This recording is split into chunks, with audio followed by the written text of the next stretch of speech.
Good afternoon, everyone. Uh, for this class, it seems the students are not available, but I want to urge them that they can visit their portal to listen to the lecture again.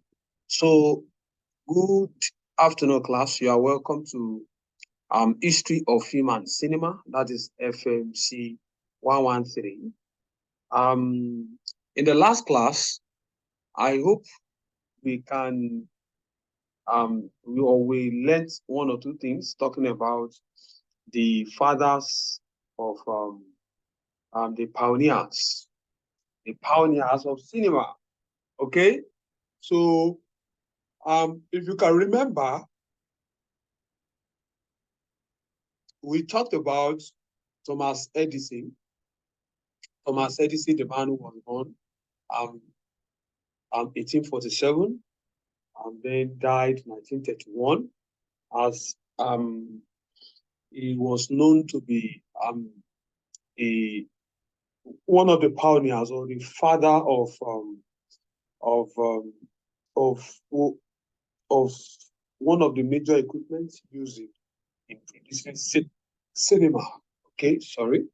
So Thomas Edison, talked about Thomas Edison. We talk about his achievements and the things he produced, the film he streamed, and so on. So also if you can remember, you'll see that we discuss about, we discuss Edwin Potter.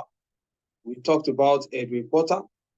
Also, we said that Edwin Potter joined Thomas Edison's company, known as the Edison Manufacturing Company, in 1896 and was responsible for most of the films produced there. I hope that as we progress, the students will join the class. Okay, so we also talked about George Eastman. George Eastman born or lived between 1854 and 1932. And then we talked about Louis Le Prince, okay, you will remember. And also we discussed this man and the brothers from France, from Paris, France, talking about Auguste Lumiere and Louis Lumiere. You see, those guys, they are brothers, or they were brothers, and then they also made huge impact in cinema. They were part of brothers in cinema.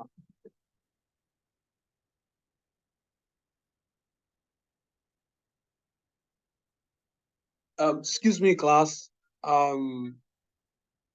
Please, I would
I had to quickly attend to something. Hello, please, can we hear me? I'm very sorry. I have to quickly attend to something there. So the other time I was talking about those fathers that we have seen or discussed in what's it called, in the film industry, that is in cinema. Okay.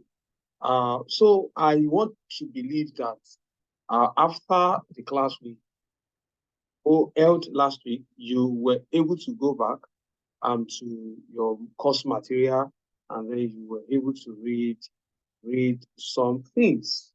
Oh, okay. I want to believe that. I really, really want to strongly believe that you did.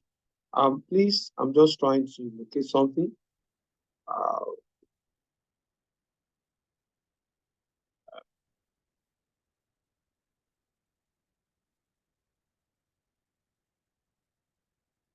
So let's move on.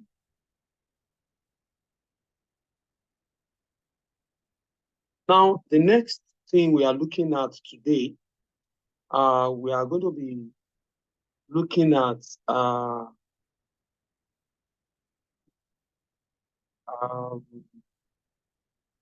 the next thing, which is Hollywood cinema.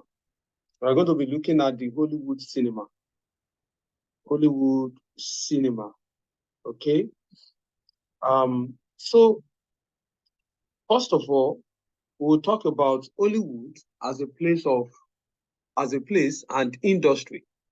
Okay, this part is very, very interesting, and I'd like you to pay rapt attention. Hollywood as a place and industry. Then we'll talk about Nickelodeons and formation of MPPC. Then we'll talk about the silent period between 1895 and 1928. We'll talk about the sound period, 1928, 1990 to 1990. We'll also talk about the digital approach, okay? The digital approach is between 1990 rather, and the present day, from 1990 to the present day. So we may not finish all of them because, don't forget we are dealing with the history of film and cinema. So some of them, they have historical backgrounds, which of course we need to talk about extensively, okay? So now we'll pick them one after the other, and then in the next class as well, we'll go ahead and continue with with each subtopic. Now, let's take a look at Hollywood as a place and as industry. Hollywood as a place and as industry. So Hollywood refers to the American film industry. Okay? Hollywood refers to what? To the American film industry. Okay? And then some of us, we are very familiar with Hollywood. We watch the American movies.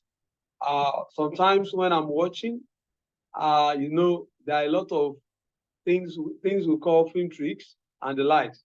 So I begin to wonder, I begin to imagine, how are these people able to come up with such, such performance? A beautiful, some actions that you would just imagine that how are they able to put all these things together? Okay, how are they able to put all these things together? So it is the name of a place in Los Angeles. Hollywood refers to the American film industry. Okay, it is the name of a place in Los Angeles, in California, the United States of America, where filmmakers can be said to have established their productions headquarters. And then you see, after the Lumiere brothers have shown the film to the world between 1895 and 1896, don't forget Lumiere brothers, they, they, they premiere a lot of films. Don't forget, they premiere films. Remember, I told us that they premiered this film, they screenplay them publicly. Workers leaving the Lumiere factory, that's Sotis de Usne et Leon. Okay, that's it. Oh, it's one of their films. One of the films they screened. So they also screened The Gardener or The Sprinkler Sprinkled. That's in French, it is Le Jardinor Arroso Arrose. They streamed that one for 49 seconds. They streamed they screenplay dismemberment of the Congress of photographers. Also, they screenplayed Ostrich Riders. They screenplay Fishing for Goldfish, Blacksmith, Baby's Breast, Jumping onto the Blanket, Cordelia Square in Lyon, Bathing in the Sea. You see, they're scribbling all these things, and then, of course, they were very popular. Okay, so they really made impact. And so, talking about back to Hollywood. So after the Lumiere brothers have shown the films to the world between 1895 and 1896, many more people started getting involved in filmmaking, production, and projection business. How Hollywood came to become the hub of the American film industry is a simple story. So first and foremost, the southern city of California is natural is a natural site to behold, with mountainous landscape, beaches, and all-round natural vegetations, things that could be used or that people want to look out for in films. Don't forget that if you want to act, if you want to shoot a film, you have to, what is it called? Visit some locations, look for good locations, and see if those locations will be of good use for such film. Don't forget. So when you visit those locations, then you want to know if those locations are of good use. And then some people try to visit some states or countries that they are regarded to as tourist centers, because they want things that people will see and they will be so attractive.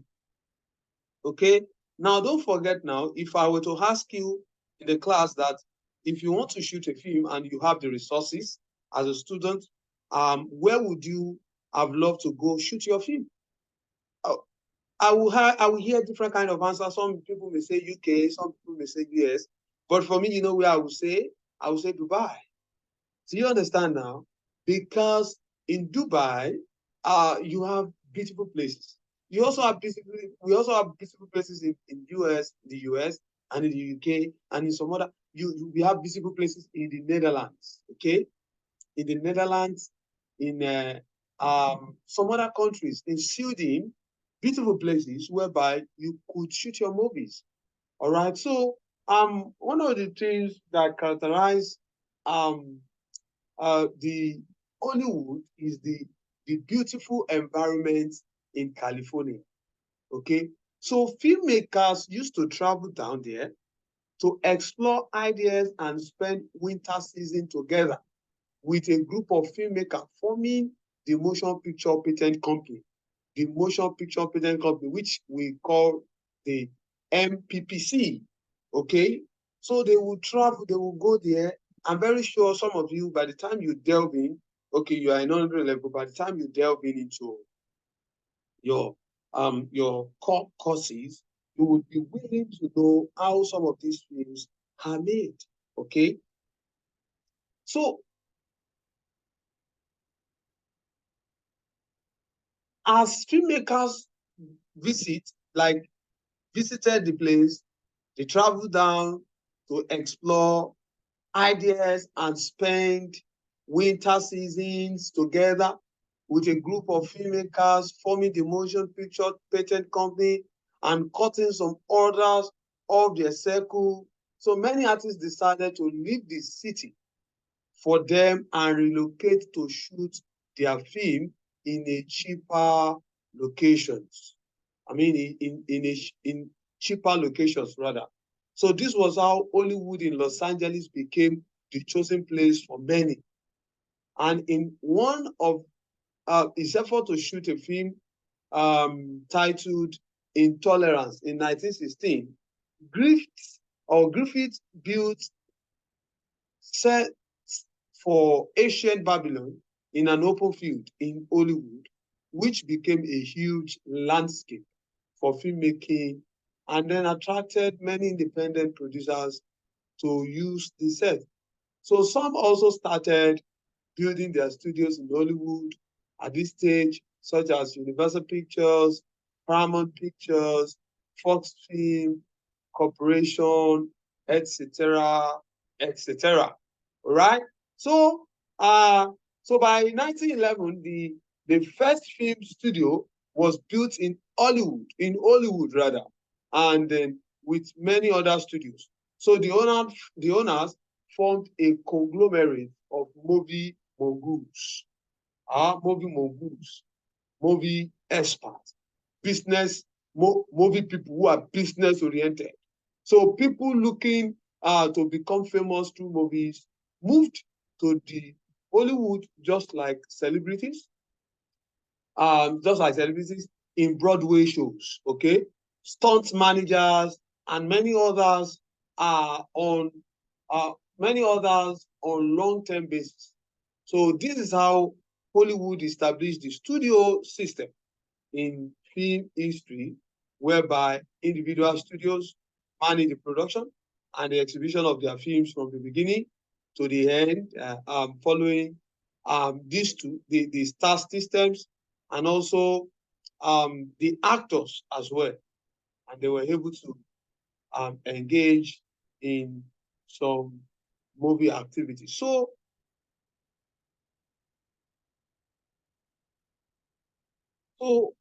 why is the US motion picture industry concentrated in Hollywood, and why does it remain um, there in age of globalization?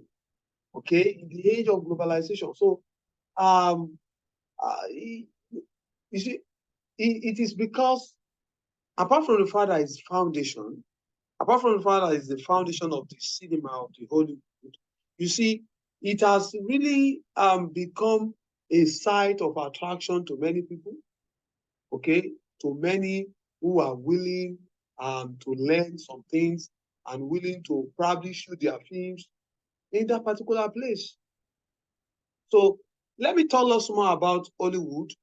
Hollywood um, is also called Tinsel Town. Tinsel Town. Don't forget, I told us that it is located at California, okay? So, and it's American film industry. It is American film industry. So since the early 1900s, when movie filmmaking pioneers found in Southern California an ideal blend of mild climate, much sunshine, varied terrain, and a large labor market. So the image of Hollywood as fabricator of tinselled cinematic dreams has been etched worldwide. Okay, so the first house in Hollywood was an abode building, that was in 1853 on a site near Los Angeles.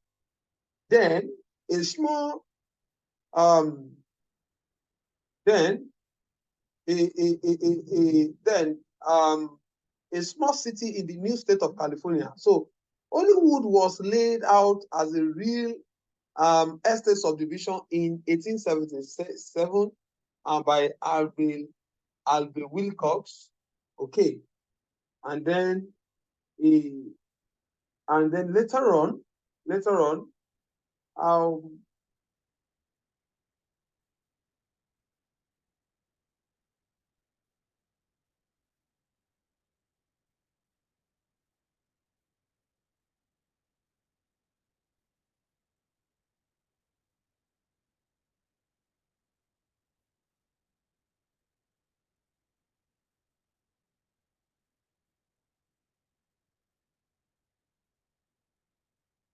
Okay, so later on, we have different kind of performances going on in that location. In that location. Okay. Let me give a recap. Don't forget that we've already mentioned that Hollywood is what? Is a place located in around the district of Los Angeles, that's California, okay, in California, and is a site of attraction to many filmmakers as they what do they do? They travel down.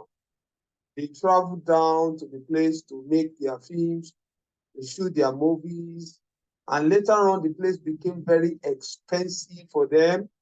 As a matter of fact, there were a group of movie makers who came together to set up the first studio in that environment.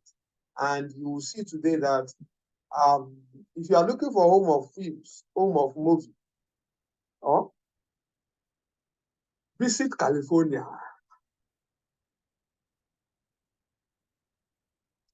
Visit California, okay? You will understand what I'm talking about over there. So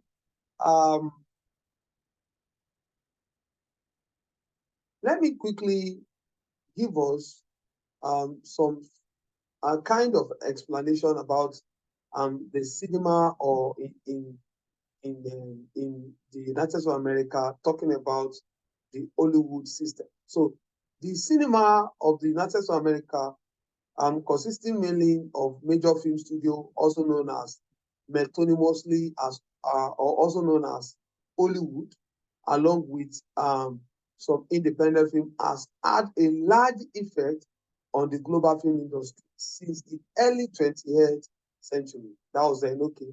So the dominant style of the American cinema is a classical Hollywood cinema, and which developed from 1910 to 1962, and is still typical of most films made there to this day. So while those brothers, Frenchmen, the Frenchman brothers, the brothers from Paris, Augustine and Louis Lumière, are generally credited with the birth of the modern cinema in American cinema, that's American cinema, which soon came to be the dominant force in the emerging industry. Okay, in the emerging industry. All right, so let's move on to the next one, which is the Nickelodeon and the formation of NPPC. Don't forget, we've talked about and we mentioned something about MPPC, which is Motion Picture Patent Company. We said that a group of people came together for such. All right.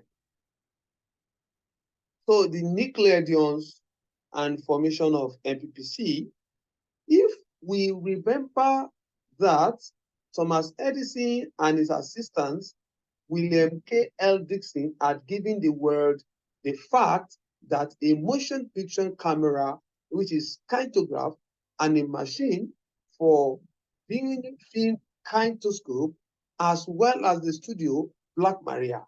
You know, Studio Black Maria. I remember when I was being taught photography, we're taught about the black place when you are taking picture shot.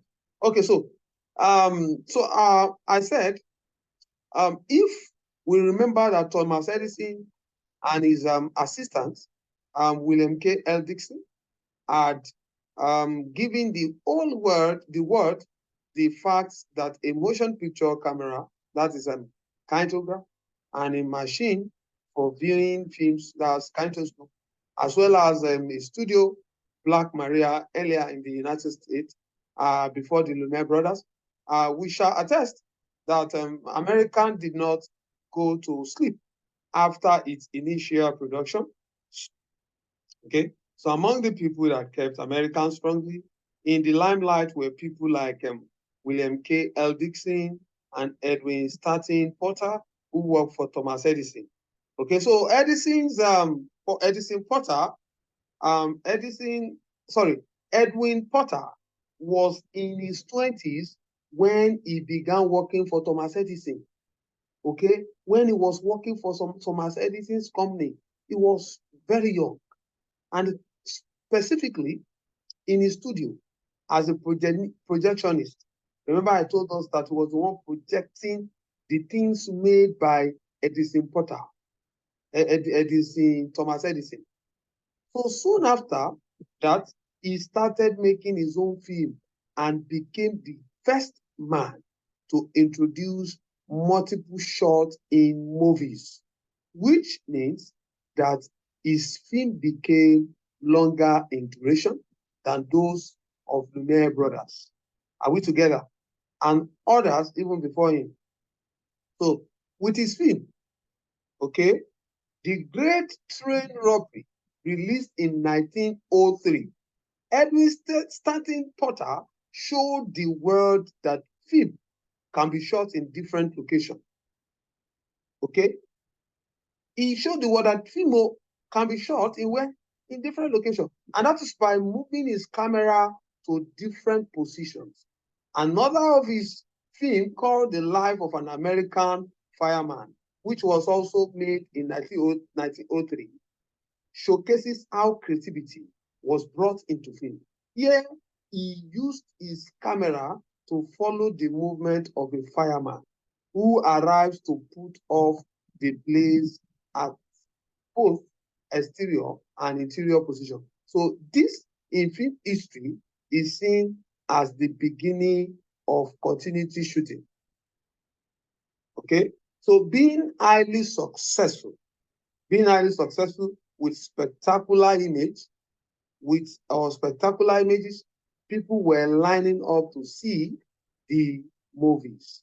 And it was this that necessitated the opening of storefronts, small theaters along the street in major cities of the US. For film viewing, only 5 cents were paid to be admitted to see the movies.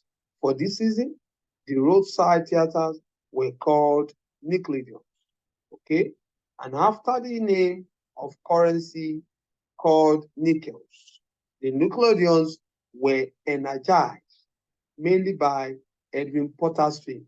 So the Great Train Robbery, but as the movies were attracting so many people,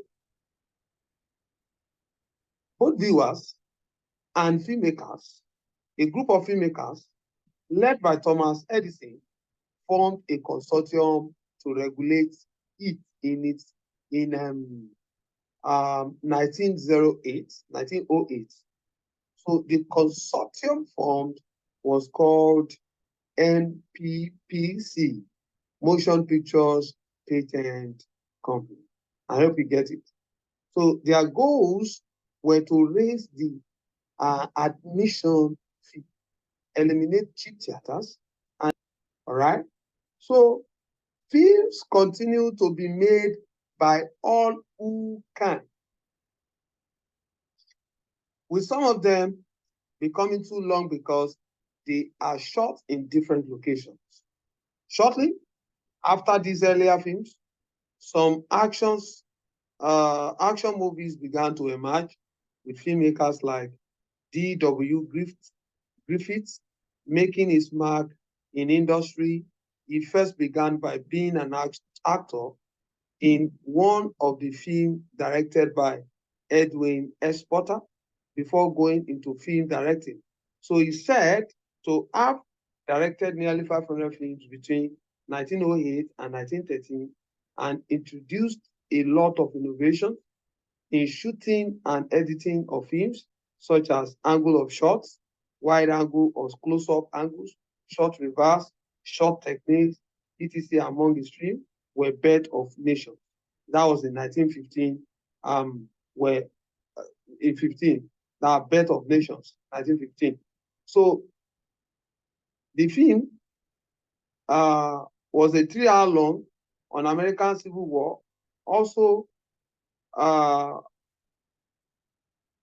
there was a film he shot, he made then. Okay, that was Intolerance in 1916, which that was centered on 4 victims of prejudice.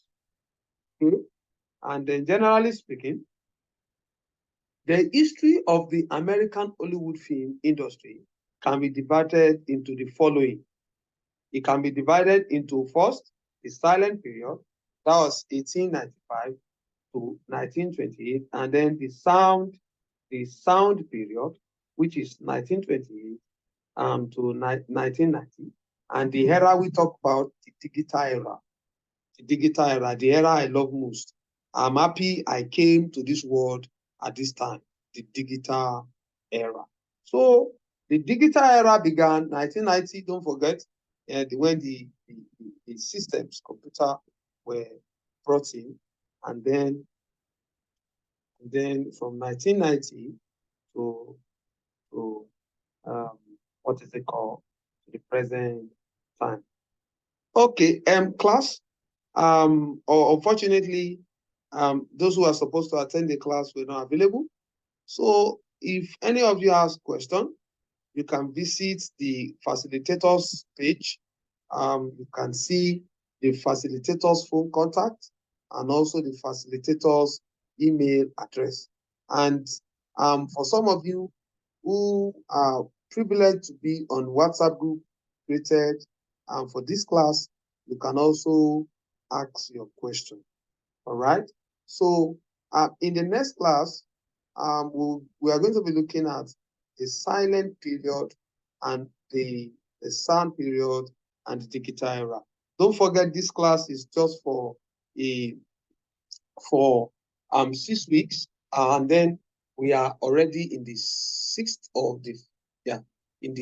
week. Even though we find it difficult to receive the recorded link whenever we try to record on the cloud, so we have decided to be recording on the system and put the link on the YouTube. Then from YouTube, we copy the link and paste on the portal. So when you want to watch, you just click on the link and then you have access to watch. Thank you very much. Thank you so much for listening to this lecture. I wish you success. Thank you.